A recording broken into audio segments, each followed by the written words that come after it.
Салем, достар! Дело Булата Назарбаева, похоже, еще как живет. Сам он ушел, но все, что построил, осталось. Бизнесы, схемы, связи.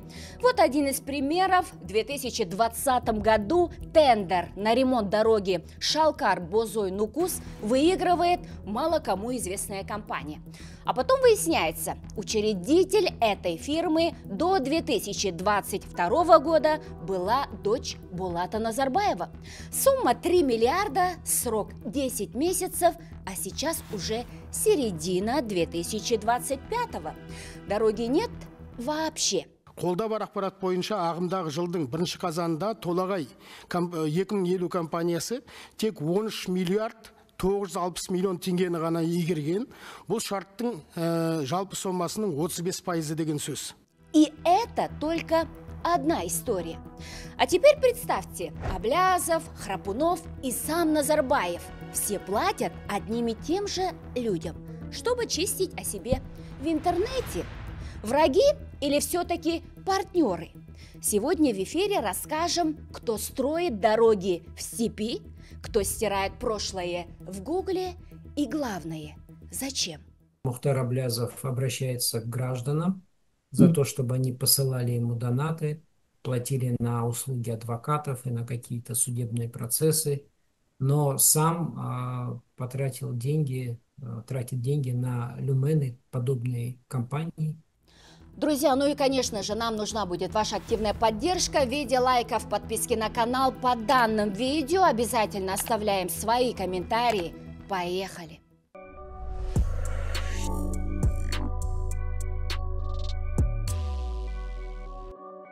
В 2020 году в Казахстане был объявлен тендер на капитальный ремонт автодороги Шалкар-Бозой-Нукус.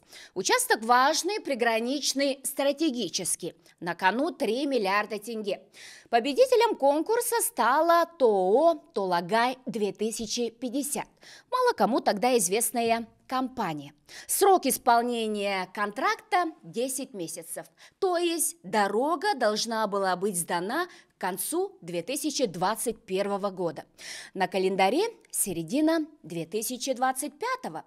Прошло почти 4 года с дедлайна, а дороги как таковой все еще нет. На днях один из телеграм-каналов опубликовал свежие фотографии с места, что на них пыль, укутанная степь, ни асфальта, ни бордюров, ни техники. По виду максимум подготовка под выравнивание. И это спустя годы.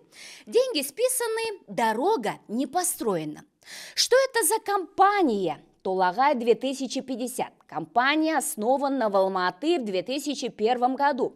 До недавнего времени она была известна только в узких кругах. Но все изменилось, когда выяснилось, что с 2019 по февраль 2022 года одним из официальных учредителей была Акбута Назарбаева, дочь Булата Назарбаева, младшего брата первого президента. В феврале 2022 аккурат после январских событий и первых уголовных дел в отношении окружения клана Акбута Назарбаева выходит из числа учредителей. Формально, но, как говорят журналисты и эксперты, влияние семьи сохранилось, особенно в распределении тендеров. После смерти самого Булата Назарбаева в декабре 2023 года многие компании с ним аффилированные ушли в тень. Но Толагай-2050 продолжает работать и выигрывать новые проекты, несмотря на скандалы, суды и просрочки. И это, кстати, не первый скандал с этим подрядчиком. В 2023 году Толагай-2050 обещал построить 15 пограничных застав за 40 миллиардов тенге. Участвуют десятки подрядчиков, субподрядчиков, а следы ведут к тем же самым фигурам из окружения семьи Назарбаева. По данным на октябрь 2023 года компания освоила лишь 35% от этой суммы, но попросила продлить сроки еще на 9 месяцев. В 2023 году депутат Мажилиса Айдос Сарым на заседании жестко раскритиковал компанию «Толагай-2050» за систематические срывы сроков, за неудовлетворительное качество работ, за то, что в компании десятки исков, и она уже попадала в реестр недобросовестных участников закупок. Депутат подчеркивал, такие подрядчики – прямая угроза безопасности. Ведь пока заставы строятся годами, границы остаются уязвимыми для контрабанды и нелегалов. Қазақстан Республикасының аумақтық қауіпсіздігін қамтамасыз ету мақсатында 50 шекара заставасын салу жоспарланған болатын.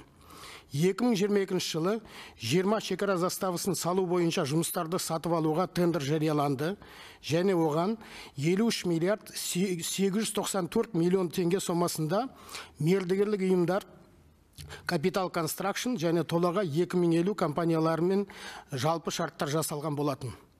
Осы шарттарға сай, Толагай 2050 компаниясына 40 миллиард 350 миллион теңге сомасындағы 15 шекара заставасын салуға тиіс болатын. Жұмыстарды орындау мерзімі 2023 жылғы 31 желтоқсанға дейін деп көрсетілген болатын. Қарап отырсаңыз, жылдың соңына дейін 17 күн қалды. Алайда, жоғарыда көрсетілген шарт бойынша мерзім өрескел бұзылды. Бұдан басқа жүргізілетін жұмыстардың сапасында шағымдар түсуде. Қолда бар ақпарат бойынша ағымдағы жылдың 1 қазанында Толагай 2050 компаниясы тек 13 миллиард 960 миллион теңгені ғана игерген. Бұл шарттың жалпы сомасының 35% деген сөз. Толагай 2050 компаниясының атауы Алматы қаласы мен Павлодар облысындағы суару желілерін реконструкциялау, Сайран су қоймасындағы механикалық тазарту және тағы басқа жобалар бойынша жаңалықтарда бірнеше рет сынға ұшыраған компания болып көрсетілді. Компания 80-нен астам азаматтық және әкімшілік сот тергеп тексеруіне қатысты. Оны 10-нан астамы 2023 жылы өтті. Оның ішінде мемлекеттік сатып алу рәсімінде міндетін адал орындамаушы деп танылды. Теперь та же история с дорогой. И снова молчание. Ни акимат Шалкарского района, ни областное управление транспорта, ни Минтранс, никто не дал комментариев. Где капремонт, кто подписывал акты, почему подрядчик не наказан. Эксперты уверены, если провести реальный аудит, то всплывут нецелевые траты, завышенные сметы, фиктивные акты выполненных работ, а возможно и прямое хищение. Эта дорога уже не просто транспортный маршрут, это памятник тому, как наследие Назарбаевых до сих пор размывает бюджеты. Кстати, если вы сейчас захотите найти официальный комментарий от Толагай-2050, не найдете. Они молчат, как и Булат Назарбаев, который ушел из жизни. Но молчат не потому, что сказать нечего, а потому что все уже было сказано делами. Именно при жизни Булата Назарбаева компания участвовала в тендерах, получала миллиарды, фигурировала в историях с незаконным выделением земли, элитной недвижимостью, VIP-медобслуживанием в Эмиратах и прочими привилегиями. А ведь это тот самый Булат Назарбаев, которого еще недавно называли серым казначейским кардиналом назарбаевской эпохи. И хотя его самого больше нет, влияние, которое он выстроил, продолжает жить и зарабатывать на госбюджетах. Возникает логичный вопрос. Почему фирмы, связанные с кланом Назарбаева, до сих пор выигрывают тендеры? Кто за ними стоит? Кто продолжает подписывать им контракты и закрывать глаза на результаты? И вот Аблязов не является предателем. Я его молодого назначил министром энергетики, и он начинал работать. Понимаете? Да. И он там проворовался. А я при чем? А я-то поднимал его. На публике они смертельные враги. Один сбежал из Казахстана, другой вывозил миллионы. Третий охотился на них через Интерпол. Но когда дело касается интернета, все дружно идут к одним и тем же подрядчикам. Бежавший из Казахстана банкир Мухтар Аблязов и бывший аким Алматы Виктор Храпунов манипулируют американским законом об авторском праве, чтобы зачистить из выдачи Гугла негативную информацию о себе.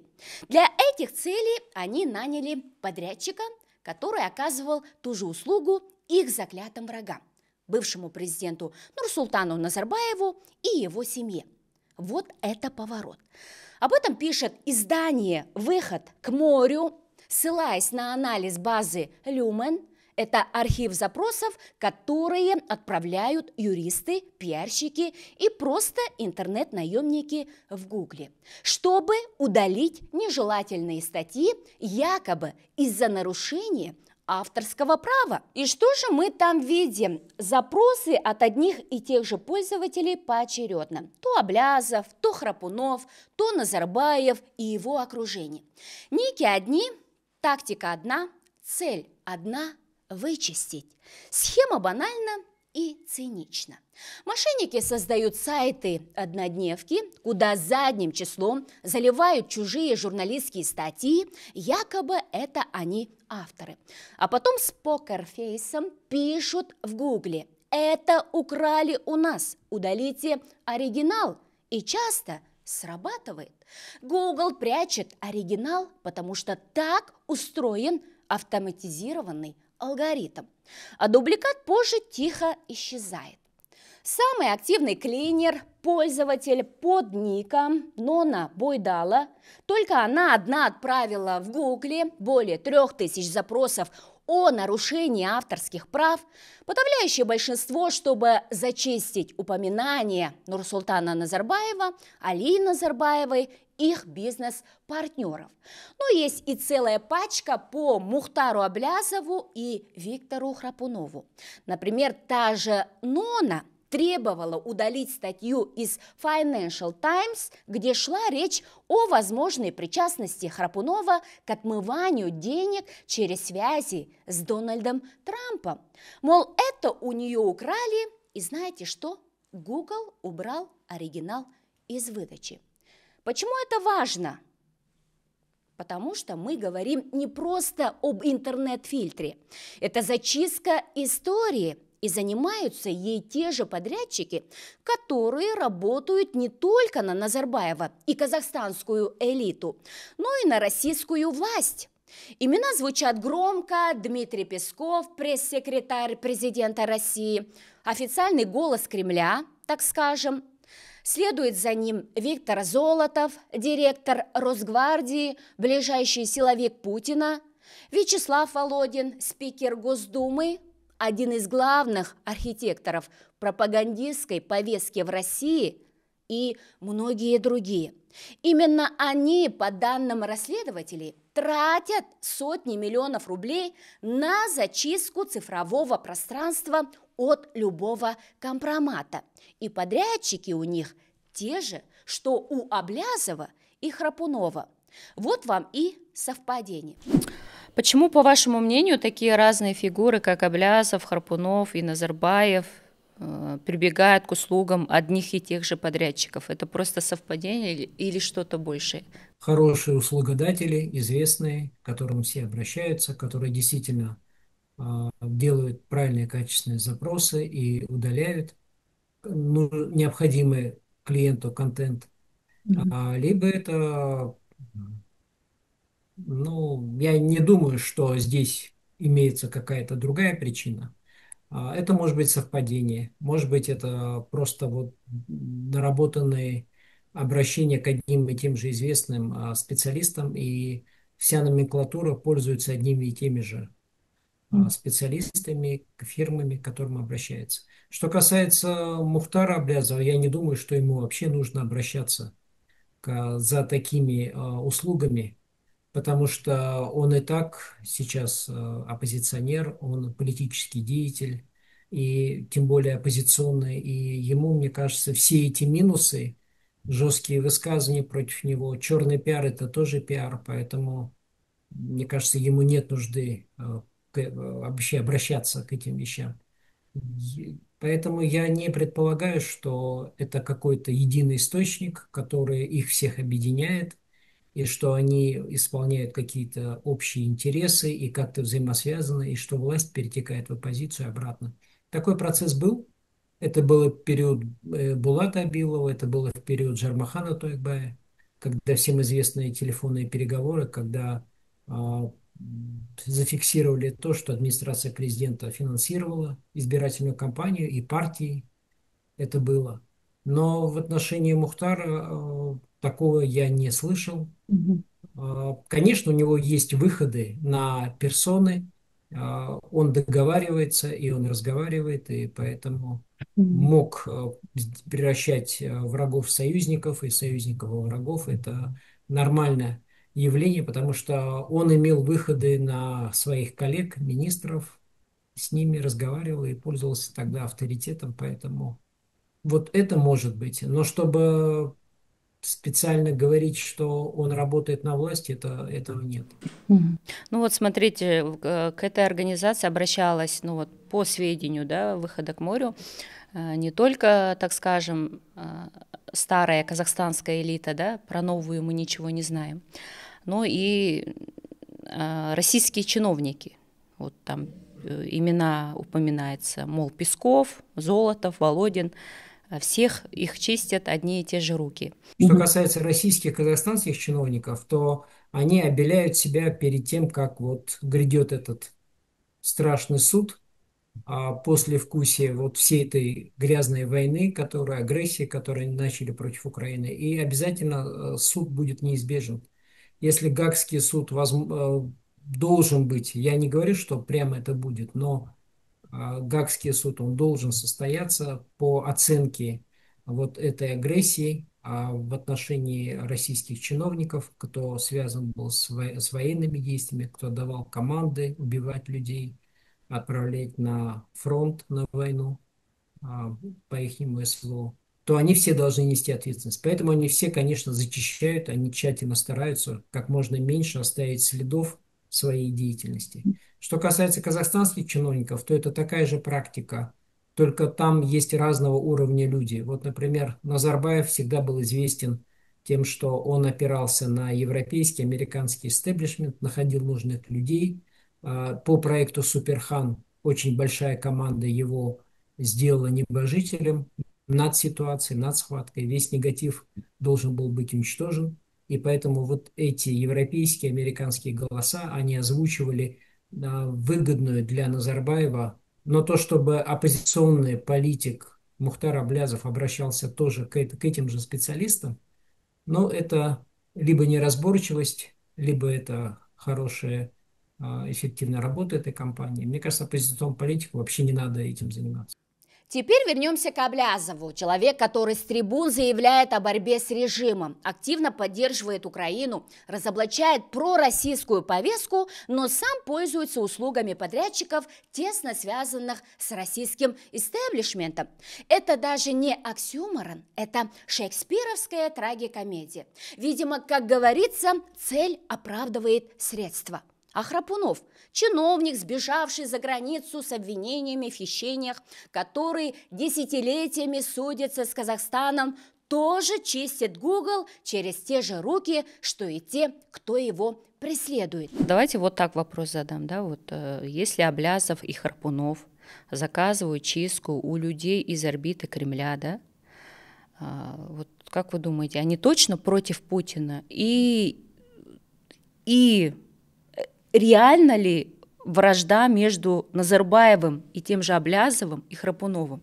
Может быть, они внешне оппозиции, а внутренне там все не так плохо? Вот что вы можете об этом сказать?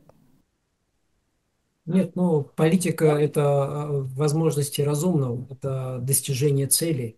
И поэтому то, что была договоренности между Мухтаром Аблязовым и, допустим, главой Комитета национальной безопасности, который приезжал тогда к нему в колонию, уговаривал его. И то же самое, когда Абдильдин, как представитель депутатского корпуса, тоже старался именно вызволить Мухтара Аблязова из зоны. Это все имеет место, и это все вопрос, главное, до какого предела можно идти на переговоры. А в отношении Мухтара Аблязова я не думаю, что он пойдет на переговоры с властью, потому что, во-первых, у него был успешный банк, у него был успешный бизнес, он был успешный министр, и поэтому, если они не могут ему вернуть это все, его влияние и на политическую элиту, и его, поэтому у него нет возможности договориться на каких-то иных началах. Вот как получается, что Россия, да, ну и Казахстан вот обращается вот к американцам, да, вот за такой услугой. Ну, американцы кричат, говорят о демократии, да, и как получается, что и все же... Диссонанс идет, это то, что тот же Мухтар Аблязов обращается к гражданам за то, чтобы они посылали ему донаты, платили на услуги адвокатов и на какие-то судебные процессы, но сам потратил деньги, тратит деньги на люмены, подобные компании, для того, чтобы убрать информацию о себе. Мне кажется, это как-то не то, это не должно быть так, если он политик, если он думает. Потому что оппозиционный политик, его наоборот, все минусы, которые о нем, плюсы и минусы, они не важны. Он просто идет, он двигается, он действует. А вот этот фон, который флер вокруг него, это уже дело третье, десятое. Тут еще говорится о том, что там в течение нескольких месяцев Нона Байдала, это вот такой никнейм, да?